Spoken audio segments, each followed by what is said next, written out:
Ingabe uThamsanqa wayeyisiphukuphuku ngokuthemba uPhindisiwe, noma uPhindisiwe nguyena owaba yisigaba sokugcina senhlekelele?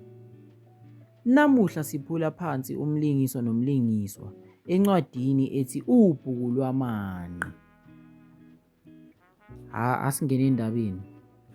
Kodwa ngaphambi kokuba singene endabeni, bengicela ukuthi uyiseke i-channel yethu iBreezy Education, ulike, usubscribe, uphinde ukhomente, kumahhala, ayikho imali ozoyikhokha, ukuthi nje uyasisiza ukuthi nathi siqhubeke sinenzele amavidiyo. Namuhla ngizokhuluma ngencwadi engaphansi kwesihloko esithi Ubhuku Lwamanqe, kepha ngizogxila kubalingiswa abamqoka kule ncwadi noma kulomdlalo umfushane. Abalingiswa engizogxila kubo bathathu: umlingiswa onguThamsanqa, oyisibonelo sephutha elimsulwa; umlingiswa onguPhindisiwe, ongumhlatshelo wezinqumo ezedlule, ngesiNgisi bathi captive of the past, kepha asikho lapho ngoba sizofunda isiZulu. Ngiphinde futhi ngikhulume ngonkululeko, esingamfanisa nesithombe somonakala nomzwangedwa. Kepha-ke uma-ke sengiqala kuThamsanqa, sengiqala nje ngimchaza umlingiswa wami, ukubonisa futhi nabantu abazolimaka iphepha lami likwamatikuletsheni njengoba ngisebangeni le-12, ngimamele la kwaBreezy Education, ngibabonise ukuthi kukhona nami okuncane okuwulwazi engikucaphunile, ngoba phela lama video ethu siwakhandela ukuthi nicaphune ulwazi ukuze nilusebenzise ukuthi nifeze amaphupho enu, ukuthi nisiphase isiZulu futhi nisiphase ngamalengiso. Ngizoqala-ke ngingene kuThamsanqa, kodwa noma kuthiwa isikole awusifundi noma wasiqeda isikole, kodwa ungayimamela le video ngoba imnandi kakhulu le ndaba noma umnandi kakhulu lo mdlalo. uThamsanqa akasona nje isisulu sezenzo zomkakhe. Okay.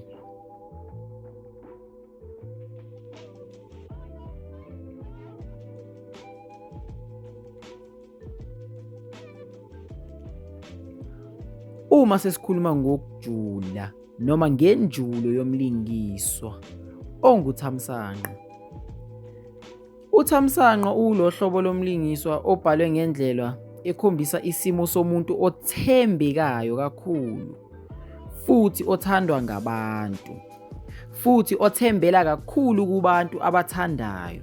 uThamsanqa ukhonjiswa njengomuntu ohlelekile, onomoya ophansi, futhi onemigomo. Akayona indoda nje efuna ukuxazulula izinto ngodlame, okuyinto emenza ahluke kakhulu kunonkululeko. uThamsanqa-ke ubeke esehlangabezana nezinto ezibuhlungu empilweni yakhe.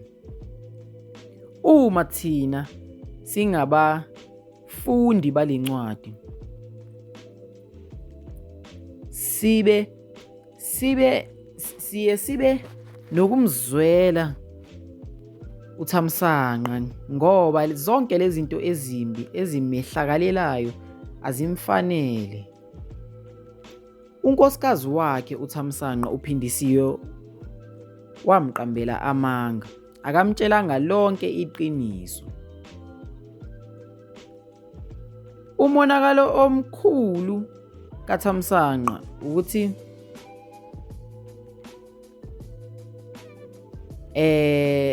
kuyo le ncwadi emfushane, izehlakalo noma izimfihlo zembulelwa kuyena and zifike zimthole ngendlela embi ngoba umuntu ongazifaneli.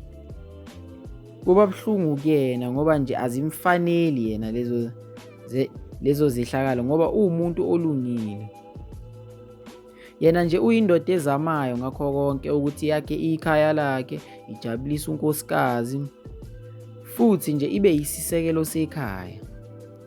Kepha-ke konke lokho kuyaguquka kuguqulwa umhlatshelo wezinqumo ezidlule onguphindisiwe.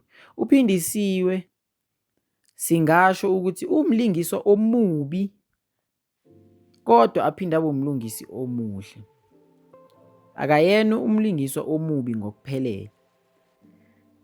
Yingobani ngithi uThamsanqa uyisibonelo sephutha elimsulwa? uThamsanqa ufela amacala kankosikazi wakhe uPhindisiwe. uPhindisiwe washayisa ingane yashona. uPhindisiwe wayethandana noba? Wayethandana noNkululeko ngenkathi eshayisa ingane ishona. Watshela uNkululeko ngakho konke wagwanyuluka. uNkululeko wabe sethatha isinqumo sokuthi yena uzolithatha icala kube yilakhe. Uzohamba eyovalelwa aboshwe. Kepha uzothi mayephuma uzobeke esethola imali yakhe aphinde futhi athole umkakhe noma intombi yakhe ngalesa sikhathi okwakunguPhindisiwe. uPhindisiwe wayeshayisa ingane yashona. uNkululeko walithatha lelo cala. Manje-ke seziyabuya-ke izinqumo zakudala ezidlule zibuya ngoba? Zibuya ngoNkululeko esephuma ejele la ayeboshwe khona esezolanda okungokwakhe. Kepha-ke mayesezolanda okungokwakhe usefica uPhindisiwe useshadile. Useshade noba? Useshade noThamsanqa. Lokho-ke kumphathe kabuhlungu ngoba yena ubenethemba lokuthi uma ezophuma ejele uzomfica unkosikazi wakhe baphinde futhi baqhubeke nje nempilo kahle. Kanti unkosikazi yena usezitholele umyeni wakhe omusha okungubani? OkunguThamsanqa ongazi lutho, ongatshelwanga lutho ngalesi senzo noma ngale nkohlakalo. Uma sikhuluma ngempilo kaPhindisiwe, impilo kaPhindisiwe isekelwe phezu kokwesaba okukhulu ngoba kwathi sekuphuma uNkululeko ejele, uNkululeko kwase kubonakala ukuthi lezi imfihlo anazo zingawuqeda nya umuzi kaPhindisiwe. Yingakho-ke sithi uPhindisiwe uwumhlatshelo wezinqumo ezidlule, usefela izinqumo ezidlule. Ingani sithi usefela izinqumo ezidlule? Isikhathi sesihambile, useshadile uPhindisiwe, useney'ngane nomyeni wakhe, impilo isimnandi gwiqiqi. Ngolunye usuku kwathi nje kusahleziwe kumnandi kwangena ucingo lungenela uPhindisiwe ehleli nomyeni wakhe. Walibamba ucingo uPhindisiwe, wakhuluma uNkululeko. uPhindisiwe wathuka ngendlela eyisimanga, walishaya phansi ucingo. Laphinde lakhala ucingo wesibili. uPhindisiwe wayesebonakala ukuthi hhayi cha, sho ukuthi lolu ucingo luza ney'ndaba angazithokozeli ngoba ngisho nomyeni wakhe wayesecabanga ukuthi uPhindisiwe uneshende indlela ayitatazela ngayo uma ebamba ucingo lolu olungenayo. Waphinde walibeka ucingo phansi. Lwakha lo wesithathu ucingo, waphahluka uPhindisiwe wakhuluma kabi kanti akuseseyena uNkululeko lofonayo, sekungumamizala wakhe uPhindisiwe okungumama kaThamsanqa, uMaMhlongo. uMaMhlongo wathi mayesebamba ucingo kanti uzothi njengakakhuluma uMaMhlongo, wakhuluma kuqala uPhindisiwe. Wakhuluma ukuthi yeye abamuyeke yena eseganuni wabo. Kwabakhona isiwombe lapho khona wathi mayeseqeda ukukhuluma konke wabe khani ebona ukuthi hayi akuseyena uNkululeko, kodwa lokho kwamangaza uMaMhlongo ukuthi ingani umakoti esekukhuluma kanje, umakoti wakakhe phela. Manje useyasaba ngoba usesaba ukulahlekelwa isikhundla sakhe somshado. Uyakwesaba futhi ukubhekana namaqiniso futhi uphinde esaba uNkululeko. Ukugcina kwakhe imfihlo embi kangaka kuThamsanqa akumkhululi, kunalokho kumenza isigqila. Uhamba emhlabeni ezwa umuzwa wecala okwenza impilo yakhe ibe yihlanze ngisho ehlala endlini enhle. nodweshu lwangaphakathi liyatholakala lana, ngoba ubhekana nodweshu olwesabekayo oluwukuthi ngakolunye uhlangothi uthanda umyeni wakhe nempilo enokuthula ayiphiwayo, ngakolunye uhlangothi uboshwe ngamaketanga omnyama nawo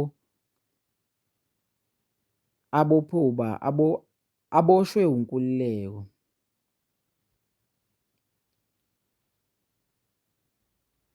Okay, uma sesilihlaziya igama lakhe kuthiwa nguPhindisiwe, ingabe lokhu kusho ukuthi izinto ezimbi azenza esikhathini esidlule ziphindisiwe kuye manje? Lokhu kuwukuhlaziya ngokombono wami ukuthi mhlambe umbhali ube nobuchwepheshe ekwethuleni igama lakhe ngoba uyalilandela igama lakhe ngalezi zigameko azenzayo kule ncwadi. Le video angeke ngiyenze kube ividiyo ende ngenxa yokuthi ngisuke nje ngisayikha phezulu le ndaba. Khumbula-ke ukuthi uchofe, u-like, u-subscribe, ucommente. Sengizokhuluma ngoNkululeko, oyisithombe somonakalo nomzwangedwa.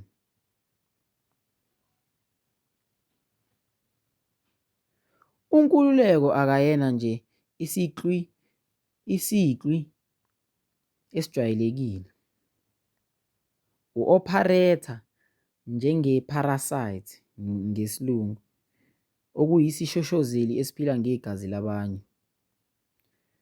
Igama lakhe elithi Nkululeko linendida enkulu ngoba akalethi inkululeko kulabo abaseduze kwakhe, kunalokho uletha ukugqanyiswa kwengculazi nokuboshwa kwengqondo. Uhlobo lomuntu olucabanga ukuthi umhlaba ungaphezu komthetho, futhi osebenzisa ubuthakathaka babanye abantu njengebhizinisi lakhe. Unonya unolaka futhi akanalo nhlobo ithemba lokushintsha. Yilapho uvala khona indaba yencwadi. uNkululeko ulinqe elikhulu kunawo wonke emdlalweni. Indlela azingela ngayo uPhindisiwe ifana ncamashi nendlela inqe elizungeza ngayo isilwane esifayo. Lilinde ukuthi sife ukuze sidle inyama yaso.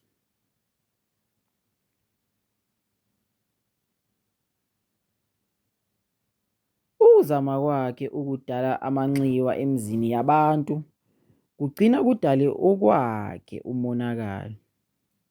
Ngithini mangisho kanje? Ngithi mina angithi ngichazile ukuthi uNkululeko waphuma ejele, wathi mayephuma ejele uNkululeko wayesebuya esezolanda okungokwakhe, kepha washaya phansi ngoba umkakhe eseshade noThamsanqa, okusho ukuthi uchithe isikhathi eside ejele, kepha uma esephuma akasatholi lutho.